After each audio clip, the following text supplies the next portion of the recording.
Everyone, thank you for staying with us on Politics Tonight. Power remains one of the major components needed for economic development and wealth creation.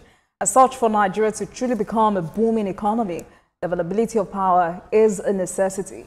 Nigeria's Rural Electrification Strategy and Implementation Plan, a working policy that was adopted in 2006 by the Rural Electrification Agency with the goal of increasing electricity access in rural areas through both on-grid and off-grid solutions with a focus on renewable energy.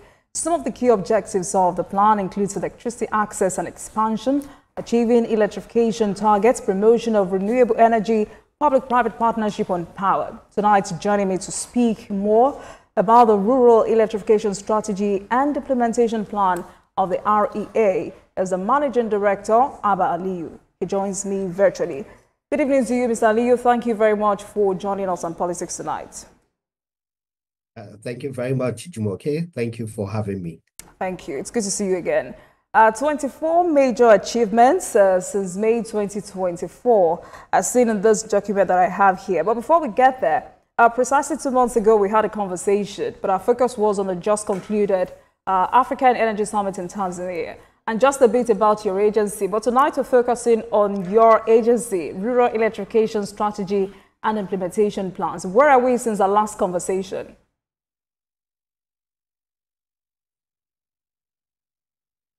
Thank you, Jumoke. So the National Electrification Strategy and Implementation Plan is one of the key initiatives of the Federal Ministry of Power.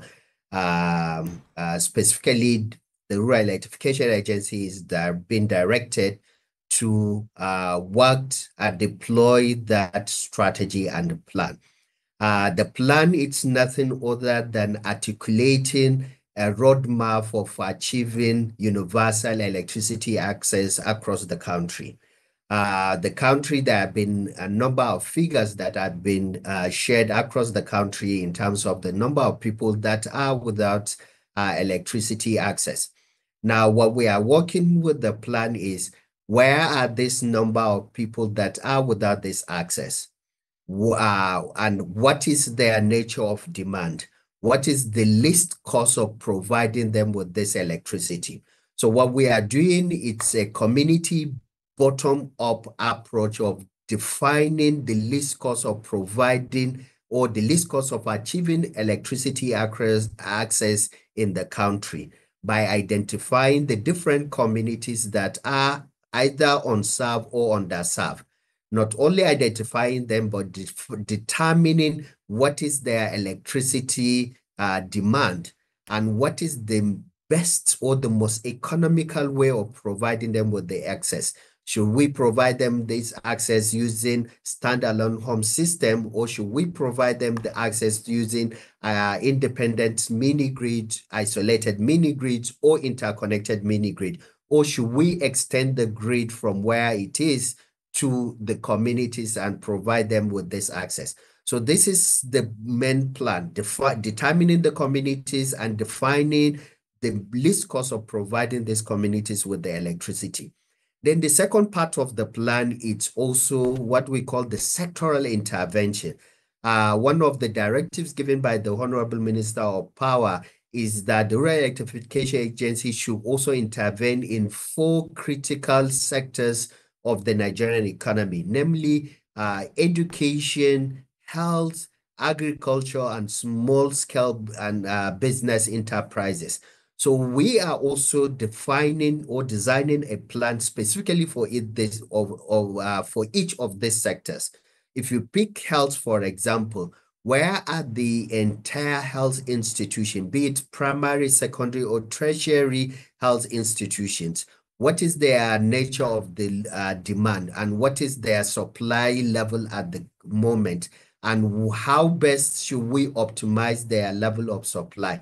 And the same thing with education. We are looking at mapping the entire educational institutions, both secondary, tertiary, and primary health institution, and determining their load demand and providing them with the best intervention to help optimize the supply of electricity in this institution. The same with agriculture. We are mapping the agricultural clusters, agricultural hubs, not only in terms of production, but processing and preservation of agricultural goods, and also defining the best means of intervention within these clusters or hub or processing areas with the kind of electricity intervention, renewable intervention in these areas to help optimize either the production of food or preservation or eliminating post-harvest losses. So this is exactly what we are doing in terms of the National Electrification Strategy and Implementation Plan. And where we are at the moment, we have mapped the entire country. I am mapping the entire agricultural and educational clusters and institutions. And I'm very confident by the next month, we are going to present this National Electrification Strategy and Implementation Plan to the National Economic Council. If you are following the news, you get to know that the National Economic Council has created a committee under His Excellency, the Governor of Cross River State, which the REA is working with this committee and the consultant that we are working to present this plan to the committee and by extension to the National Economic Council.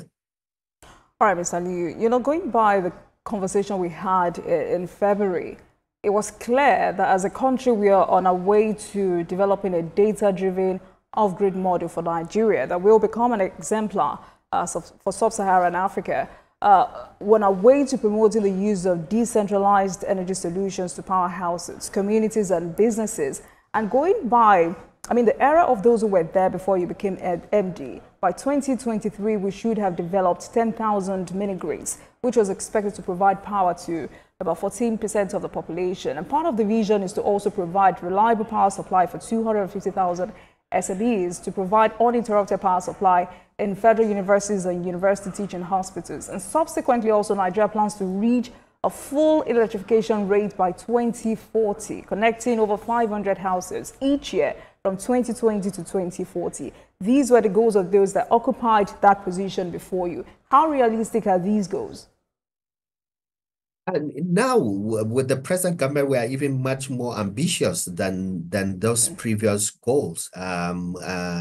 If you look at what I have been presenting day in, day out, it's one, the ambitious plan now to electrify 17.5 million Nigerians using under the distributed access through renewable energy scale-up funding or program, which we have already secured the funding and we have already started the implementation. We are starting the implementation with an ambitious project of deploying 42 interconnected mini-grids that would electrify close to 1 million Nigerians.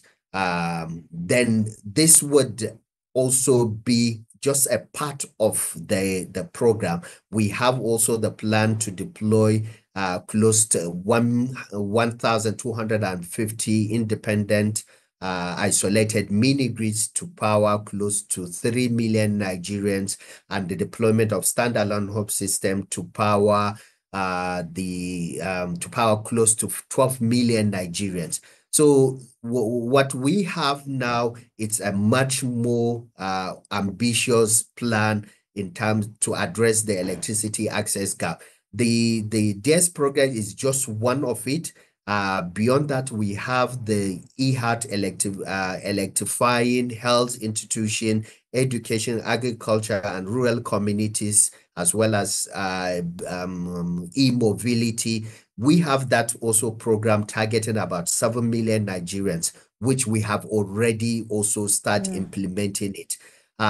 We also just recently secured additional funding through the Japanese government for additional funding of about $200 million, which would target additional 1,830,000 Nigerians or people to be added to the total number. So what the present government is doing, it's not just setting the 500,000 target, but looking at what is the total number of people that are without this access and focusing on the number to address it within the next 3 years. And I tell you that the 17.5 million Nigerians to be electrified program had already started.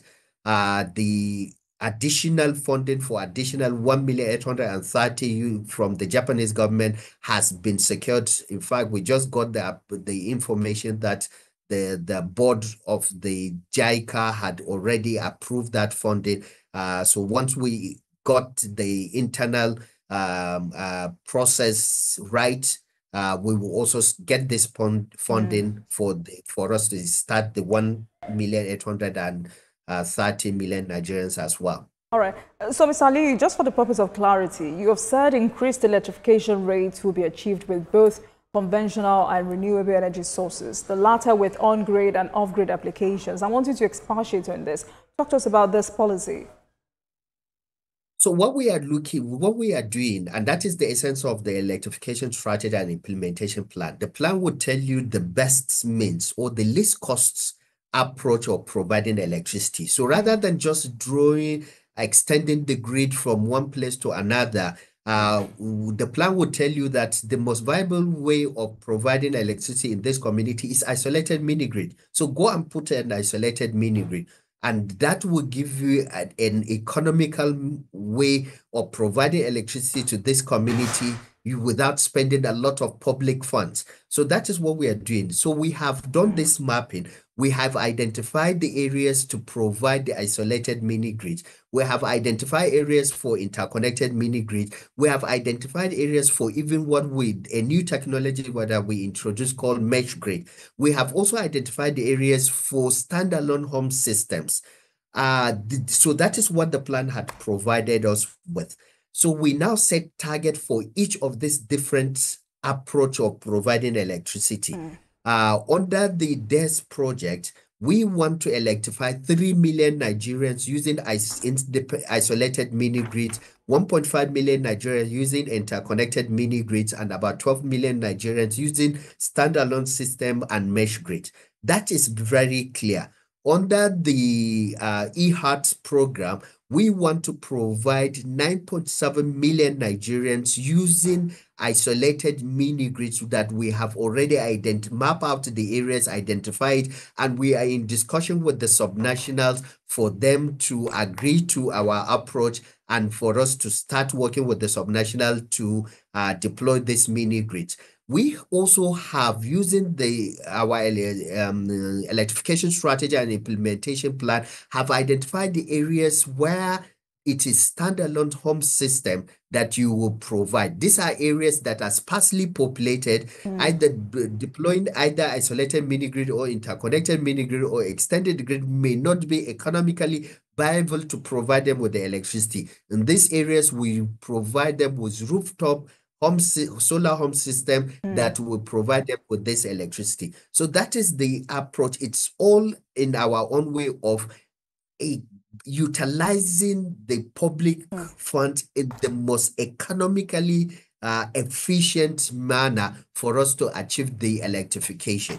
So, Mr. Aliyu, I mean, great approach, great vision, great initiative, but you must know, and I'm sure you know, that in this part of the world, we have a challenge when it comes to data. Data when trying to implement some of these initiatives. And so I would like us to really focus on that for the next few seconds. That especially when you design a project, you should come up with a target. So data is a very huge component when we're discussing these kinds of issues. Can you bring us up to speed with the areas that are underserved in Nigeria? Also because, you know, needs of states differ. What residents of a place like Ile-Oluji in Ondo State need may be totally different from what a place like Maradu in Zamfara State or Beningwari need. Do you have data to back up your scale of preference? Oh, absolutely. In fact, then the kind of data. And how did you come up with such data? I do apologize. How did you come up with such data? We did a geospatial mapping of the entire country. Okay. If you tell me now, if we log onto our system, I can tell you pick any state within the country, I can tell you the total number of the communities that do not have electricity access within the state. Okay. I would tell you, even within that community, what is the total number of households within the community? Okay. I will also do tell we just you, pick a state like Sokoto State? so if we pick Sokoto State, I have to log out into the system for me to bring this out. But if you look at the state-by-state roundtable that we are taking place, that is exactly what we are presenting to the governors of the state, the outcome of the geospatial data mapping of the state. When we had this session with the Katsina State governor, we told him that based on our data, about almost 1 million indigenous of Katsina State can be served using mini grids. And we have shown him the different communities within Katsina that this mini grid can be deployed. We showed him the number of households that are within this community. We showed him the total demand load of these communities within this community. What is their electricity demand load? We showed him even the nature of the occupation of the people in this community. All this data is very much available and readily with Rural Electrification Agency. And that is why we are doing this state-by-state engagement. In fact, tomorrow, we are going to have the session with Bayelsa State, the governor with the entire state executive. This is what we are going to present to them. The communities in Bayelsa that are without access, the community that are underserved, what needs to be done to provide them with it. And you also mentioned something very important, which is part of the thing that we present to the governors. That is the best means of providing the electricity to these communities.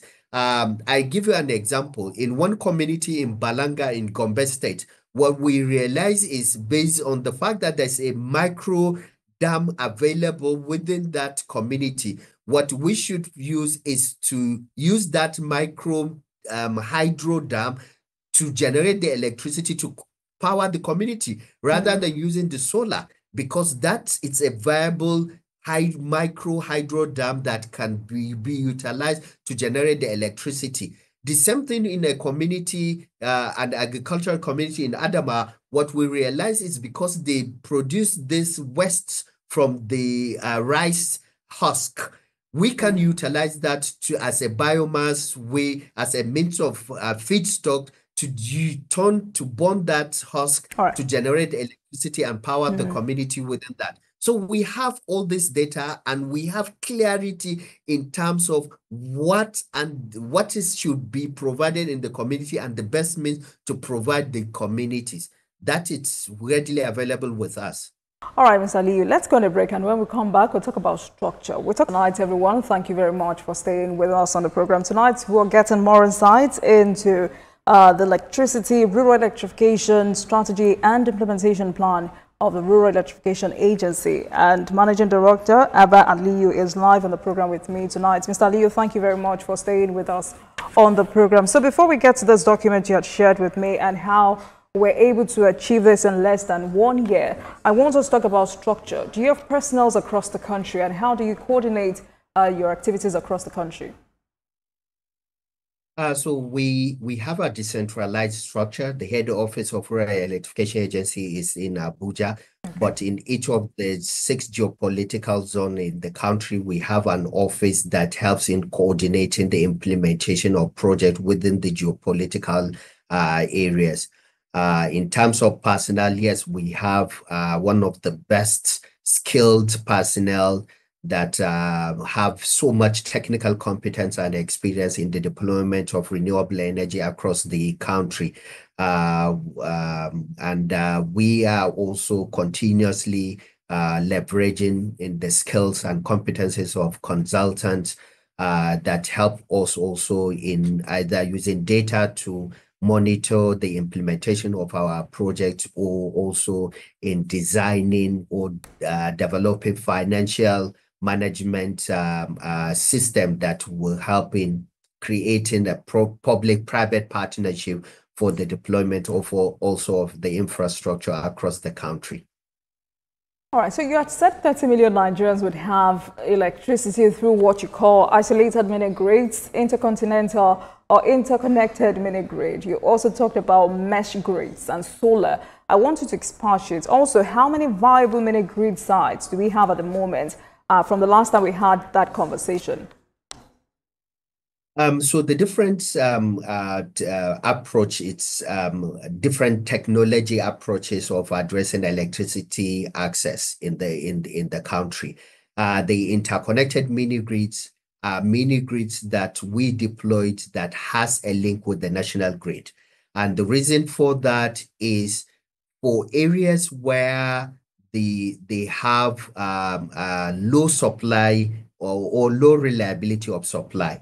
The wisdom of the Honorable Minister of Power is that for those areas, most especially those that are in Band D and E, rather than just ignoring them completely, the Minister of Power now directed REA to build these interconnected mini grids to create reliability for these communities. So what we do is we deploy the generation plant within this community, enhance the distribution network, because in all this community, they have existing distribution network of the discourse. So we enhance this distribution network and put 100% metering, then power supply the electrons to the household. And we now linked this, our distribution network, with the national grid, so that in the event the discourse provide the electricity, the household would benefit from these electrons from the distribution or from the national grid.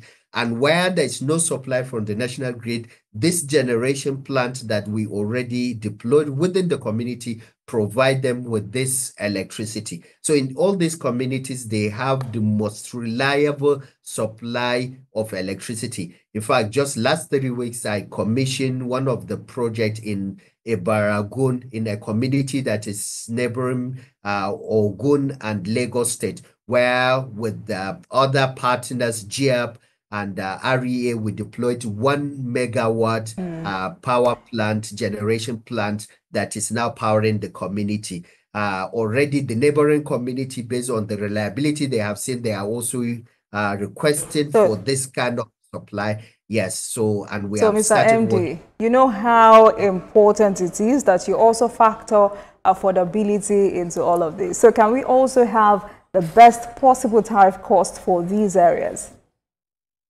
Yes, so the affordability, it's very affordable because the federal government, and this is what REA is doing, it's de-risking the investment by providing capital grants to the private sector for them to do it. You see, most of these areas are areas that ordinarily the private sector cannot go and make investment to help enhance the infrastructure to provide them with electricity. So that is why the federal government is saying that, okay, let REA de-risk the sector. One, we do the project development, we do the mapping, the planning, and we provide all this data to the private sector, which helps to reduce the cost of the deployment. Then also we provide capital grant for after successful completion of the project to the private sector. And that investment that REA does reduce the total cost of the deployment of the infrastructure, and by extension reduce the tariff cost, because a tariff is a function of the total cost of the investment that the private sector has done to deploy the infrastructure that will provide the electricity. Where the cost of that investment is low, the tariff would tend to be low. And that is why the federal government, through the REA, is intervening in reducing the cost of that investment by the private sector, and by extension, it's reducing the tariff cost. So this is why in all the areas that we intervene, our tariff, it's very affordable and very affordable for the communities, the rural communities and the peri-urban communities that we intervene in their areas. So talk to us about how you intend to protect these installations, this national assets. I mean, we're in a country where unscrupulous elements, find it very interesting to vandalize national assets. How do you intend to protect some of these grids? One, it's you see the advantage that we have compared to the national grid is that all our infrastructure are within the communities, right? So if you, for example, if you pick a Korodu, Okay. we deployed the generation plant, the distribution plant, the metering, all within a Korodu. So there is a the highest you can get our distribution network is maybe 5 to 10 kilometers. So, and that is why we have less and no case of any vandalism. That is one. Two, Okay. also is that we domesticate this infrastructure within the communities. So before even deploying this community, we have to do community engagement. It's part of our standard operating procedure. Do this community engagement, tell them we are deploying this infrastructure. This is the benefit that it would do. This is the tariff, agree on the tariff, agree on the where we will reside this infrastructure, agree on the methodology of protecting the asset. All the community must agree and sign off on this before we intervene. Then we will now intervene in this community, and based on this, our intervention, the community takes ownership of this.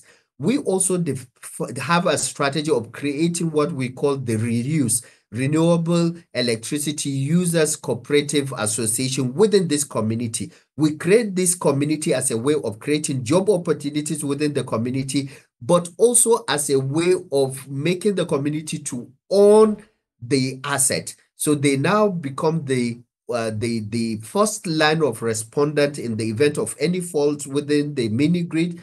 And at the same time, they also are the ones that organize the community vigilante who safeguard the asset that we deploy within these communities.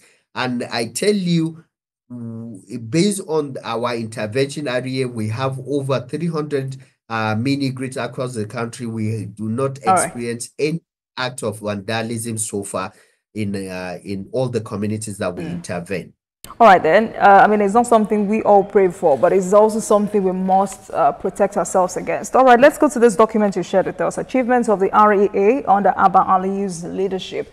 I'm interested in the finalized knowledge-driven engagement with Columbia University School of International and Public Affairs. And I'm wondering how this knowledge-driven engagement trickles down to the last person on each team spread across the country. But more interested in catalyzed 600 megawatts capacity of lithium battery manufacturing in Nigeria. I remember in February we had a conversation about local content development. So it's good to see that there is a consideration for us to produce some of those panels and batteries here in Nigeria. And expectedly this should reduce Nigeria's dependency on foreign production and foster the local manufacturing of vital energy storage components. Has this been commissioned or still in the process?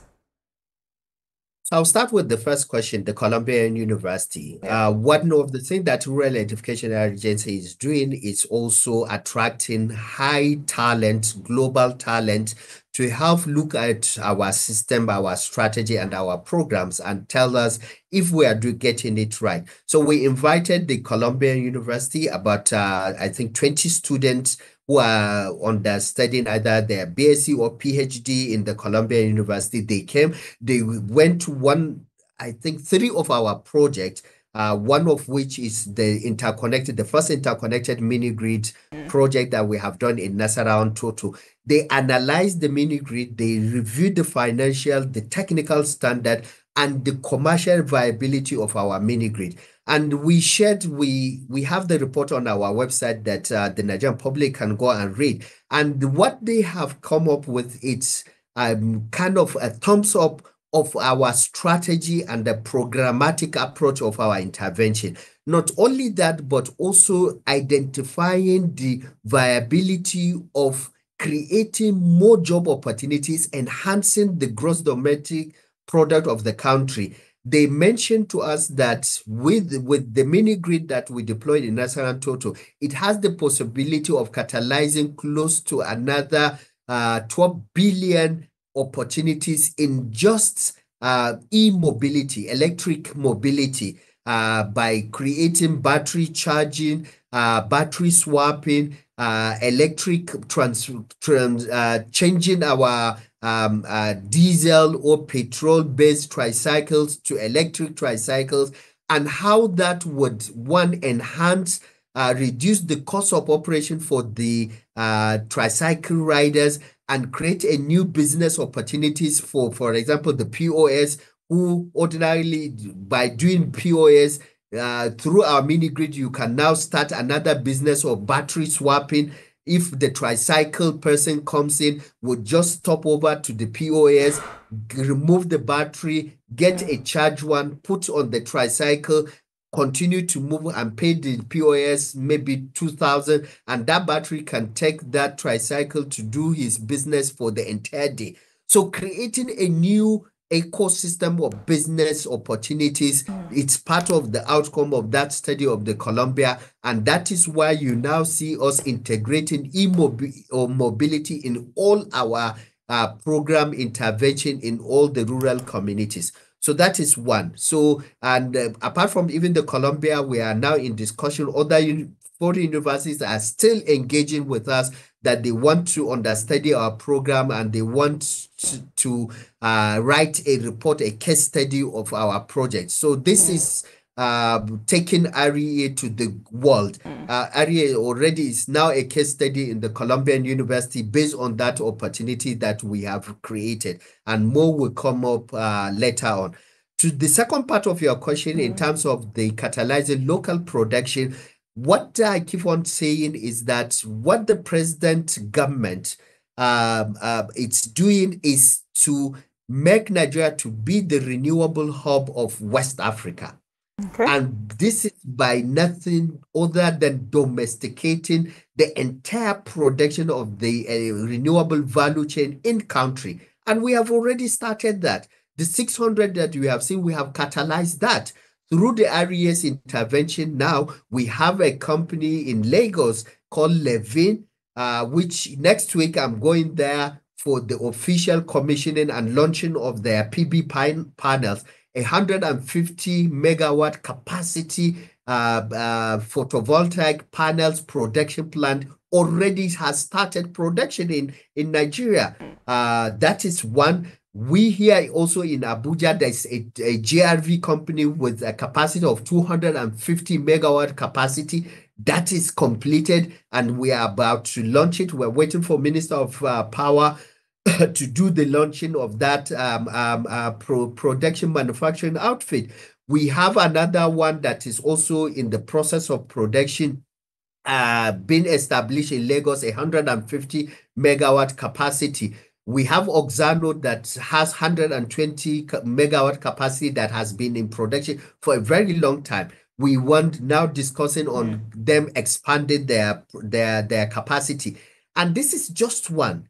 Two, in the next few weeks, you will see us signing a joint development agreement with Infraco, another government agency, for the establishment of 1 gigawatt photovoltaic manufacturing plant capacity in Abuja. That is going to happen. We have also in last 4 weeks signed a joint development agreement also with Owando for 1.2 gigawatt PV panel capacity assembly plant that will come in 2 phases of 600 megawatt first phase and another 600 second phase.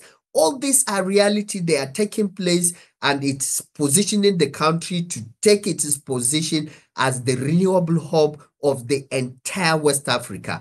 This is just PV panels. When you come to the batteries, we are already in discussion with Greenvolt, a Chinese company that has been working with REA for the last 5 years for the establishment of a lithium battery assembly plant, $150 million investment in Lekki trade-free zone. The first phase is $50 million investment for the assembly. The second phase is $100 million investment for the complete manufacturing. That is taking place. We are also in discussion with Philip PV, another oil and gas company that is transitioning to renewable energy and that is making a huge investment in lithium battery manufacturing, not even assembly, total manufacturing. The entire 12th stage of lithium battery manufacturing will be done in country. That discussion has already started, and we were also about to sign the joint development agreement for the factory. All right, Mr. Lee. So, can you authoritatively say that there is enough investment for you and your team to meet this target, and that funding is not a challenge? Oh, absolutely. The funding is not target. The private sector have seen the market in the country. REA has catalyzed has made the market known to the private sector, and the private sector are partnering with REA. Yes, I can say it without any fear of contradiction that Nigeria is on it is path to be the renewable hub of West Africa. This huge mega investment in the PV panels, in lithium batteries, would continue to position Nigeria to be the renewable hub in the West Africa. And we would turn this so-called challenge of people without access, we will turn it from challenge to opportunity. And from Nigeria, we would continue, we would supply to the rest of the West African countries when it comes to PV panels, batteries, inverters, transformers, even wires, even cables, even transformers. We are looking into that, and this is something that REA is very much focused on. It's a special target that is set off by the Honorable Minister on REA, and we are delivering on that.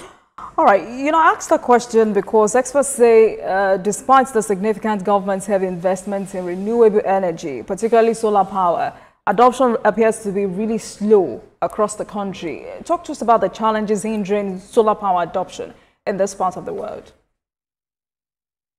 To me, I think it's just a cultural thing. Okay. People to have the belief that, yes, solar power can serve as an alternative and provide the household, factories, commercial and industries with alternative source of electricity at the least cost. But if you look at where we were before and where we are now, you will see how the adoption has been accelerated.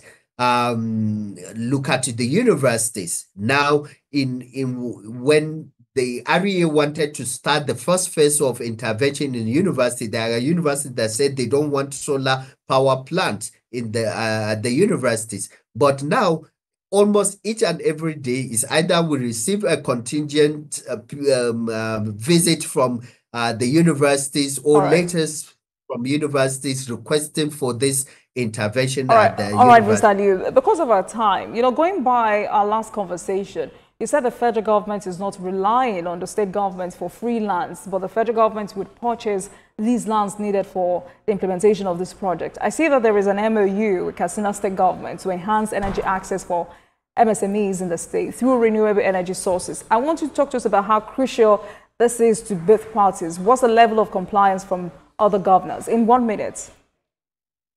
Yes, so we are seeing a lot of traction, not only in Katsina State. I give you an example. In the next few weeks, again, we are going to set a record of commissioning the largest number of mini-grids in Plateau State, a total of 19. Once we do that, we are going to Nasarawa to also break that record of 19 to commission 25 in a day. And that will continue to do it. With the Katsina State, we are building close to 30 mini grids at this moment. So it's continuously, and we're seeing the adoption and the cooperation of the subnational in making sure that we deploy in communities, in cottage areas and agricultural hub areas in the states. All right, Mr. Lee, I'm very happy to hear that there is a lot of progress from our last conversation. Ultimately, Mr. President has a target, and it's very important for you and your agency to succeed, to supersede that target. Thank you so much. So Nigeria can be part of. Thanks a lot for joining us tonight. Abba Liu is the Managing Director, Rural Electrification Agency. Thank you so much for your time on Politics Tonight. Thank you. Thank you, Jumoke, for having me. Thank you. Thank you very much for watching.